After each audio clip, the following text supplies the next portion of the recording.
welcome back to MPJ, New Rock Album Review Show 2025. Oh yes, welcome to my wonderful panel, to Lauren, to Dom, to William, to Trish, and to the absent Simon, who's flying back from Japan as we speak on his wonderful holiday. Right, what's the show about? We listen to the latest rock albums, rate them out of 5, see if they get into our Hall of Fame, maybe into our Album of the Year show. And today's offering is Brothers of Metal and Fimbulvinter is the album. Trish, let's start with you. Power metal personification. What did you think of Brothers of Metal? Fimbulvinter is hypnotic at times with its folk Viking-driven music, chanting, and vocals on such tracks as Rivers of Gold and a personal favourite, Blood Red Sky. I had assumed from the title of the band, Brothers of Metal, that it was all male-orientated, and what a surprise I got right from the beginning hearing a female lead. What a voice she has, as do the band collectively, delivering some anthemic bangers along with haunting scene-setting tracks that you can picture yourself there, some even fitting to be soundtrack for The Witcher. This album is fresh and invigorating. Now, talk about a fan of Brothers of Metal, of course, is of course young William. William, what did you think? Well, look, it's their last album on vinyl, and also their first album, also in limited edition vinyl behind it. I love Brothers of Metal. I've loved them since their first album came out in 2017, and it's just hit after hit after hit for them. This is such a fun album. It's energetic, exciting, funny. They just... they don't take themselves seriously, and I love everything about it. But not only that, it teaches you about Viking mythology in the form of heavy metal. And what more do you want? I want to learn about the funny little Norse squirrel who runs up Yggdrasil. Who doesn't want to learn about that? I forgot his name because my brain is kaput, but that's not the point. This is a masterpiece. For many years, like the rest of us. Years. Too many to count. If I could count, who knows? It's great. And it's just got such a range of different sounds as well. You know, you've got songs like Berserker, which is just the most obnoxiously heavy song for no reason, and I find it hilarious. Heavy Metal Viking, which is just the cheesiest little song in the world, halfway through. And then, oh man, it's so cool. I love it. It's so much fun. Now, talk about cheesy. Dom, what did you think? Well, Swedish power metal Vikings. I kind of like intentionally over the top. I like bands like that. I love Gwar. They're amazing. Tenacious D, The Cramps. But I get a bit weird at Lordi. That kind of, I'm not so sure about that. But this is like all of that. Everything Will said. If you don't take this band seriously, you're gonna love it. Yeah, Fimbulvinter means awful. Mighty Winter. I looked it up. So it's an education while you're listening. I think sometimes you can compare the music. It's like Sabaton or Manowar.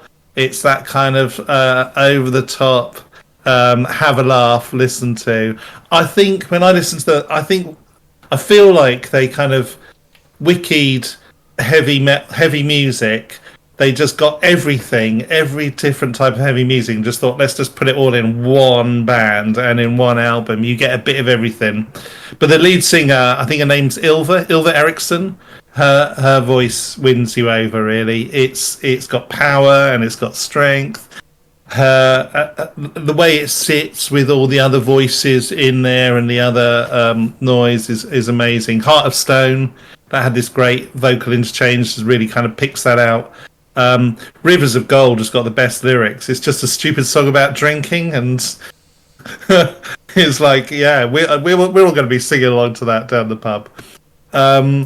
So my advice would be, give it a go. You might just like it. Just don't take it too seriously. Now, somebody we never take too seriously, of course, is Lauren. And Lauren, what did you think? This is your first taste of real power metal or symphonic? Well, it was a combination, I think, of symphonic and power metal, wasn't it? What did you think? I totally agree. What can I say that everyone else hasn't already said? It's strong Norse, like D&D adventure vibes. Like, I finished listening to the album and I was like, I want to call my friends and go on a mini campaign right now. Like, with this as the backing track, it was really cool. Wasn't entirely sold on the male vocals within the band, but the female vocals, wow, they kicked you in the guts and made you listen. They were fantastic. Excellent lyrics in there. Like, some of it just made me laugh, like, right out loud. Like in Giant Slayer, where it's like, I will high five you with the tip of my blade.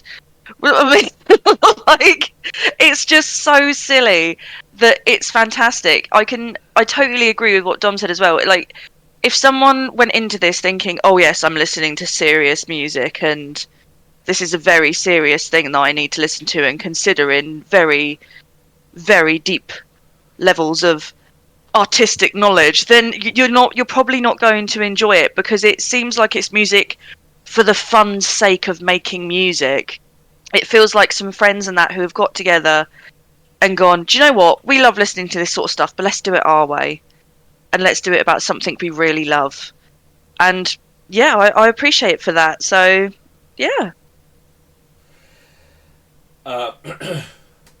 So, if Sabaton and Visions of Atlantis would merge together, they would get brothers of metal, you know, in terms of that harsher kind of vocal, which works, and that beautiful symphonic voice. It just works.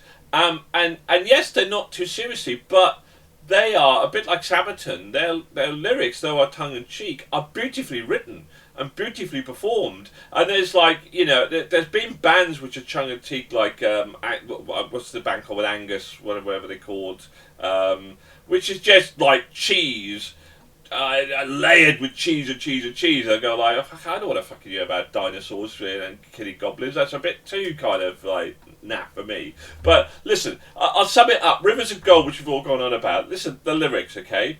I remember when the times of the taverns were full and the flagons were full to the brim. The future was bright and the stories were told, and the mead like rivers of gold, and on the mead like rivers of gold. And it was just, it's so goddamn atmospheric that you genuinely want it. And then raise your horn for one more round. I'm ready to go. The first sip by the god so divine, the second so fine, the third leaves me craving for more.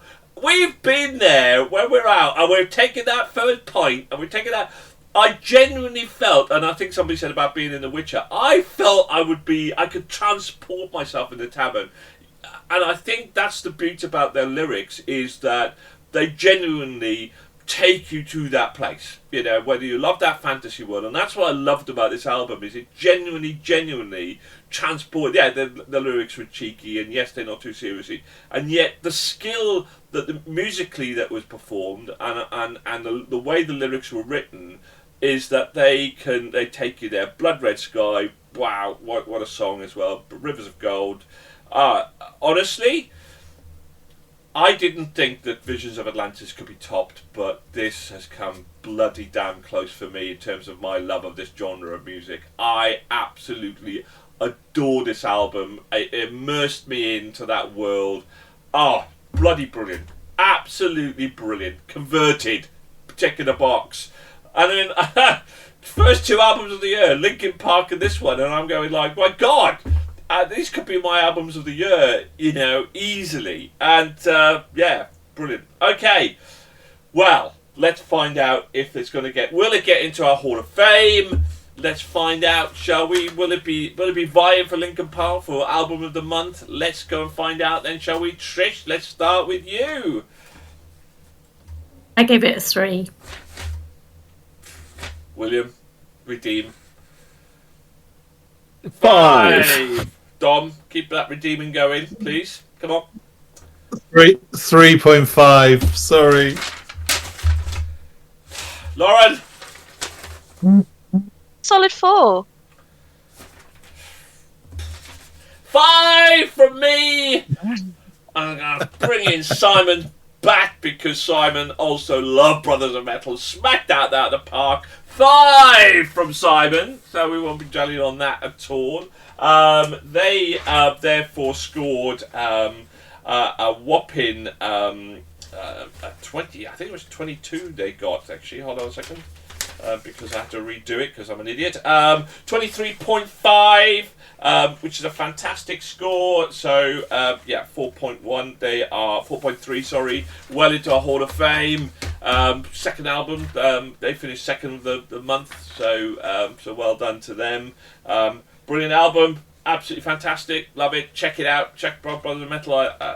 If I did go back and check back catalogue, I would. But I've got too many albums to listen to. Okay. Thank you very much to my wonderful rock panel. Keep safe. Keep rocking. To Trish, to William, to Dom, and to Lauren, and of course to Simon. Thanks very much, everybody. Bye for now.